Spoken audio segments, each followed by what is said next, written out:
రాజులకు రాజు ప్రభులో ప్రభు అయిన యేసుక్రీస్తు నామమున మీకు శుభములు. ఈరోజు దేవుడు మనకు అనుగ్రహించిన వాక్య ధ్యానము ప్రసంగి గ్రంథము 2వ అధ్యాయము 26వ వచనము. ఏలయనగా దైవ దృష్టికి మంచివాడిగా ఉండువానికి దేవుడు జ్ఞానమును, తెలివిని, ఆనందమును అనుగ్రహించును. ప్రియులారా, ఈ వాక్య ధ్యానాన్ని మనం పరిశీలించినట్లయితే దేవుని దృష్టిలో మనం మంచివారిగా ఉండాలి. అనేక మంది మానవుల దృష్టిలో మంచివారు అనిపించుకోవటానికి తెగ ప్రయాసపడుతూ ఉంటారు.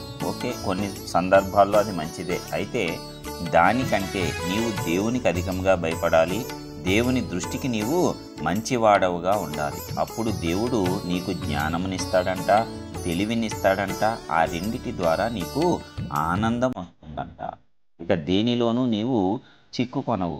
చక్కగా ప్రతి పరిస్థితిలో తప్పించుకొని పోవటానికి దైవ జ్ఞానం అనేది మనకు ఎంతగానో తోడ్పడుతుంది. కాబట్టి ఆ దైవ జ్ఞానాన్ని మనం స్వతంత్రించుకొని ఆ తెలివిని, ఆనందాన్ని మనం పొందుకుంటే దేవుడు తన నామాన్ని ఘనపరుచుకుంటాడు మన ద్వారా. కాబట్టి ఇవన్నీ కూడా మనకి ఇచ్చి ఆయన తన నామాన్ని ఘనపరుచుకుంటూ ఉంటాడు. చూడండి, ఎవరైనా సరే ఇచ్చి మరి తన యొక్క ఘనతను, మహిమను మన ద్వారా కోరుకుంటారు అంటే ఏకైక దేవుడు మాత్రమే. ఇంకా ఎవరు ఆ రీతిగా చేయరు.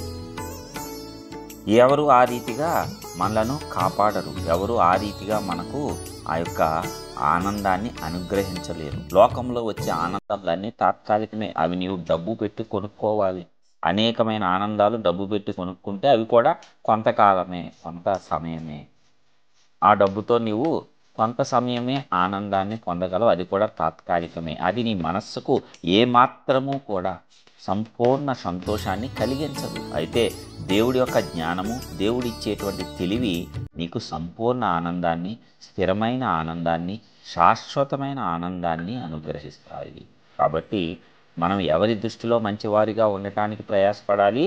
దేవుని దృష్టిలో. నీ ప్రవర్తన సరిచూసుకుంటూ నీ మాట, చేత, క్రియ, ఆలోచన, తలంపు, చూపు అన్నీ కూడా దేవుని దృష్టిలో మంచిగా ఉండేటట్లు, నీతిగా ఉండేటట్లు, పరిశుద్ధంగా ఉండేటట్లు నీవు గనక కాచుకోగలిగితే తప్పనిసరిగా దేవుడు నిన్ను గుర్తిస్తాడు. నీ మంచితనాన్ని గుర్తిస్తాడు. ఎప్పుడైతే దేవుడు నీ మంచితనాన్ని గుర్తిస్తాడో అప్పుడు ఆయన నీకు జ్ఞానమునిస్తాడు, తెలివినిస్తాడు. ఆ రెండిటి యొక్క ఫలమే నిత్య ఆనందము.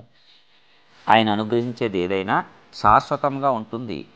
మానవ లోకంలో ఉన్నట్లు అరకొర అశాశ్వతంగా అది ఉండనే ఉండదు. కాబట్టి అలాంటి దేవుణ్ణి మనము ఆరాధిస్తున్నాము. అలాంటి దేవుణ్ణి మనము స్తుతిస్తున్నాం. అలాంటి దేవునికి మనం ప్రార్థిస్తున్నాం. కాబట్టి ధైర్యంగా ఉందాం, నమ్మకంగా ఉందాం, దేవుని యొక్క జ్ఞానాన్ని పొందుకుందాం. ఎవడైనా జ్ఞానము కొదువుగా ఉంటే వాడు దేవుణ్ణి అడగవలను, అందరికీ ధారాళముగా అనుగ్రహిస్తాడు అని వాక్యలేఖనం చెప్తుంది. ఎవరిని కాదండంట. జ్ఞానం లేదా అడుగు. దానికి నీకు మొహమాటం అవసరం లేదు, లేక నామోషి అవసరం లే. జ్ఞానంలో తక్కువగా ఉందని నువ్వు ఫీల్ అవ్వాల్సిన అవసరం లేదు. పర్వాలే, ఒప్పుకొని దేవుని ఎదుట జ్ఞానం గురించి వేడుకో.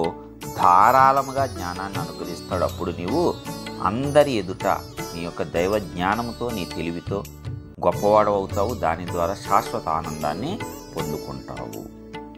కాబట్టి ఈ రీతిగా మనము దేవుడి యొక్క జ్ఞానాన్ని పొందుకుందాం, ఆయన ఇచ్చే తెలివిని పొందుకుందాం, ఆయన ఇచ్చే నిత్య ఆనందాన్ని స్వతంత్రించుకుందాం. ప్రార్థించుకుందాం. మహోన్నతుడా, గొప్ప దేవ, ప్రియ పరలోకపు తండ్రి, మీ ఘనమైన శ్రేష్టమైన నామానికి వందనాలు చెల్లిస్తున్నాం. ఇప్పటివరకు కాపాడిన విధానమును బట్టి వందనాలయ్యా. అవును, ఇదిగో మరి ఈరోజు మరొక్కసారి మీరు ఇచ్చిన వాక్కును బట్టి నీకే వందనాలు చెల్లిస్తున్నాము తండ్రి.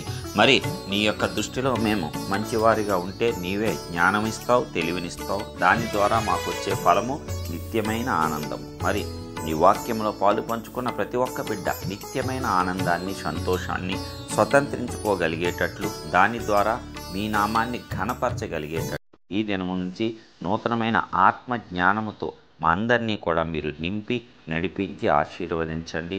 గొప్ప తెలివితో మమ్మల్ని నింపి ప్రతి విధమైన దుష్టత్వం నుంచి మేము ఆ జ్ఞానముతోనూ, ఆ తెలివితోనూ తప్పించుకొని ఈ లోక భ్రష్టత్వాన్ని జయించి విజయవంతమైన విశ్వాస వీరులుగా నీ నామాన్ని ఘనపరిచేవారుగా నిత్య ఆనందంతో మమ్మల్ని నింపవలసిందిగా యేసు పరిశుద్ధమైన నామం పేరిట ప్రార్థించి విశ్వాసంతో పొందుకొంచున్నాం ప్రియ పరలోకపు తండ్రి. ఆమేన్.